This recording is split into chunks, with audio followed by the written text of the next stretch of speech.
في البدء كان الكلمة والكلمة كان عند الله وكان الكلمة الله.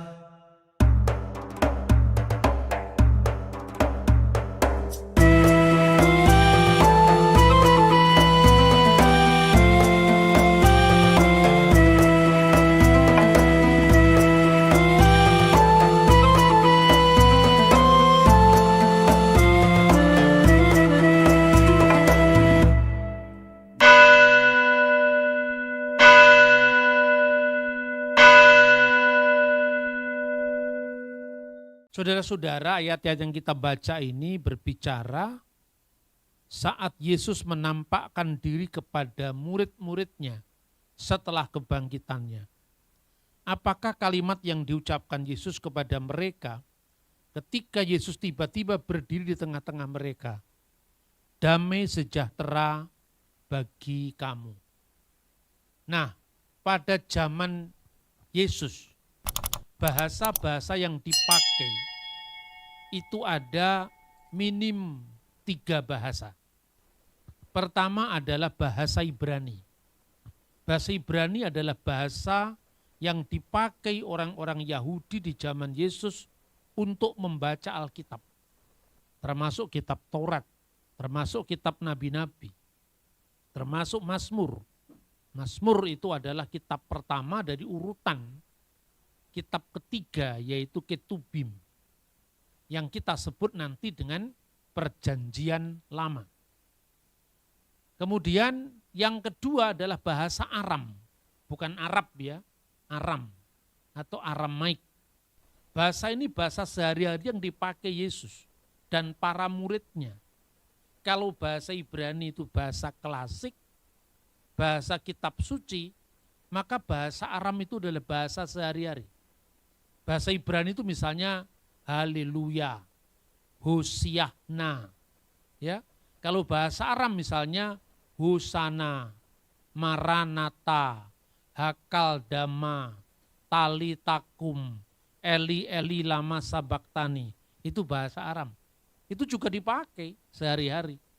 Dan yang ketiga bahasa Yunani. Karena bahasa Yunani adalah lingua franca, bahasa umum seperti kalau sekarang bahasa Inggris, yang dipakai di Kekaisaran Romawi. Sebagian terluas adalah bahasa Yunani. Sehingga ketika Petrus pergi ke arah barat, dia melakukan pekabaran Injil dengan penerjemah, yaitu bahasa Yunani. Dan masih ada satu, tapi bahasa ini minoritas. Karena hanya dipakai di lingkungan elit sebagai bahasa administrasi kerajaan, yaitu bahasa Latin. Sensus penduduk saat itu dilakukan dalam bahasa Latin. Makanya sekalipun nama Ibraninya Yeshua HaMasyiah, kalau disensus pasti namanya Yesus Kristus. Karena itu bahasa Latin. Nah Bapak Ibu, kalau gitu Yesus mengucapkan salam itu bahasa apa? Kalau bahasa sehari-hari, dia pasti mengucapkan Shlomo Lechon, salam bagi kalian semua, damai sejahtera bagi kalian. Shlomo Lechon atau Slama Lechon, itu bahasa Aram. Tapi kalau Yesus mengucapkan itu di lingkungan yang lebih terbatas, pasti bahasa Ibrani, Shalom Aleichem. Shalom Aleichem itu artinya sama dengan Slama Lechon atau Shlomo Lechon dalam bahasa Aram. Yang paralel dengan bahasa Arab, bahasa yang datang di kemudian lagi, berkembang pesat menjelang lahirnya agama Islam dan diinternasionalkan lewat ajaran agama Islam. Tapi sebelum itu bahasa Arab sudah dipakai sebagai bahasa nyanyian dan liturgi gereja di wilayah terbatas Syria sebelum zaman Islam. Karena itu sebagian besar prasasti-prasasti Arab sebelum zaman Islam itu prasasti Kristen. Contohnya misalnya prasasti Umul Jimal itu kira-kira pertengahan abad ke-6 Jadi kira-kira 1 abad sebelum lahirnya agama Islam. Di situ ada ungkapan Allahu ghafara li Ulay. Allah mengasihi keluarga Ulay. Nama orang itu. Prasasti Jabat tahun 512 itu diawali dengan ungkapan Bismillah atau Bismi al-Ilah, demi nama Tuhan. Manaf wahani bar mar al-Qois, Manaf dan Hani anaknya Mar al-Qois dan sebagainya. Lalu ada prasasti yang dikenal Haran. Itu semua sebelum munculnya agama Islam. Tapi bahasa Arab nanti diinternasionalkan lewat agama Islam. Dalam bahasa Arab, Shalom alaikum itu assalamu alaikum. Jadi ada keserumpunan bahasa. Tapi kenapa ini di Indonesia jadi heboh? Baru-baru ini ada pesantren besar, pimpinannya namanya Panji Gumilang. Sekarang sedang dipanggil, tidak tahu prosesnya sudah sampai mana, sampai Pak Mahfud MD pun juga menyuruh segera menuntaskan kasus ini, karena dia dianggap melakukan penistaan agama, penodaan agama. Tentu saya tidak perlu mengurusi urusan agama orang lain, tetapi sejauh itu terkait dengan iman kita, kita mesti bersuara. Misalnya ya, beliau itu mengajarkan di pesantrennya yang puluhan ribu itu jumlahnya, nyanyian dalam bahasa Ibrani. Dan nyanyian itu adalah nyanyian Israel, umum sampai hari ini. Hevenu salum alaikum. Havenu itu artinya kami membawa. Shalom, damai sejahtera, alaikum. Ini salamnya Yesus yang diucapkan ketika Yesus baru bangkit kepada para murid. Havenu salom alaikum. Havenu salom alaikum. Havenu salom alaikum. Havenu salom alaikum. Panji Gumilang sendiri mengajarkan itu dan semua pesantren itu, anggota pesantren itu mengucapkan Havenu Shalom alaikum. Itu luar biasa loh. Itu nyanyian Israel dan itu adalah nyanyian gereja juga. Karena apa? Yesus itu orang Yahudi. 12 murid orang Yahudi. 70 murid Yesus sebagian besar orang Yahudi.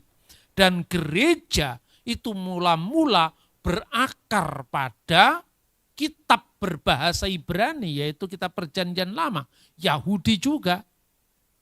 Nah saudara-saudara memang sulit ya, karena di Indonesia kebanyakan orang Arabnya, orang Islamnya lebih Arab ketimbang orang Arab, sementara orang Kristennya lupa akar. Lupa akar itu apa? Kita lupa bahwa kita punya bahasa serumpun dengan mereka. Nah karena itu yang dipersoalkan apa? Ya kan?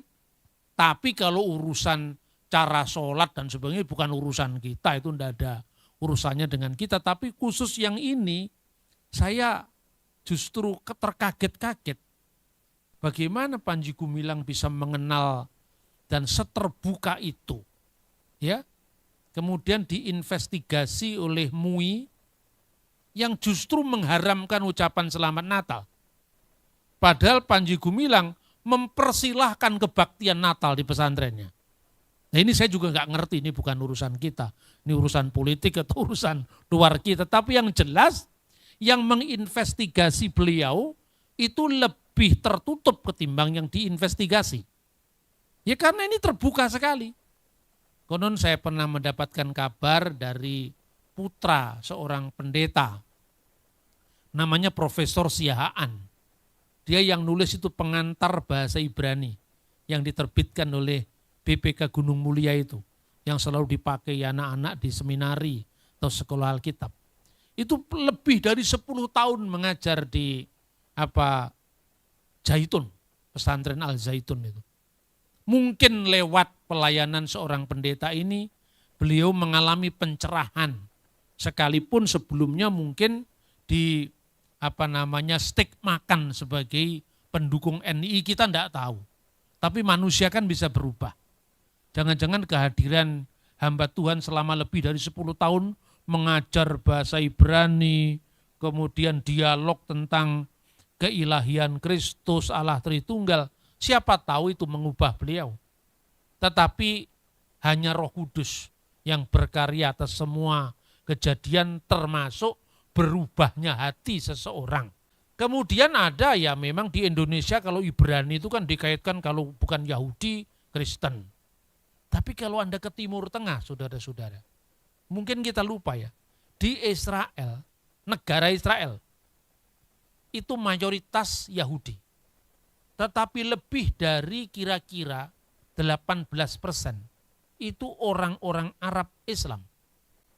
Sisanya itu baru Kristen. Ini di Israel, jadi Kristen itu minoritas di negara Israel. Nah sekarang apakah orang-orang Islam yang ada di Israel itu punya Quran bahasa Ibrani? Ada. Ada sekarang ini kira-kira ada 4 atau 5 terjemahan Quran. Nah dalam Quran sendiri, Al-Quran bahasa Ibrani, Quran Hamifwar, itu ada terjemahan yang cukup tua tahun 46 yang dilakukan oleh kakeknya Presiden Israel yang kemarin, yang sekarang sudah ganti, yaitu Yoel Rivlin namanya. Dalam terjemahan Al-Quran itu kalau kata Bismillahirrahmanirrahim, demi nama Allah Maha Pengasih, Maha Penyayang, diterjemahkan dalam bahasa Ibrani, Beshem Elohim Harrahman Veharahum. Jadi kalau ada GPD Elohim, belum tentu itu kata Elohim khusus Kristen, karena di Timur Tengah kata Elohim dipakai baik orang Yahudi maupun orang Islam maupun orang Kristen. Ya, nah kata Assalamualaikum atau Salamu alaikum dalam Quran diterjemahkan dengan Salum alaikum. Lalu apa keberatannya kalau Panji Gumilang atau Cak Nun menyanyikan Hevenu Salum alaikum, Hevenu Salum alaikum, Hevenu Salum alaikum, Hevenu Shalom, Shalom, Shalom alaikum. Itu salamnya Yesus dan para rasul yang lain. Ya, nah saudara-saudara itu, tapi memang ya sudahlah. Memang ya bangsa kita itu perlu banyak diedukasi lagi. Ya, karena itu sekarang ini kalau saudara-saudara bicara tentang hubungan antar agama itu memang sensitif. Sensitif karena kadang-kadang ya orang beragama itu kan terkait dengan militansi. Berapi-api gitu loh. Tapi kurang strategi. Kadang-kadang kalau militansi tanpa strategi itu kekalahan siap menanti. Karena itu ya jangan jadi petinju yang sembarang memukul, kata Paulus. Kehabisan tenaga kita. Lemas kemudian kalah. Kita bukan menang untuk diri kita, tapi memenangkan masa depan bagi semua. Negeri yang toleran, yang terbuka, sekalipun berbeda bisa menghormati perbedaan, itu yang diimpikan.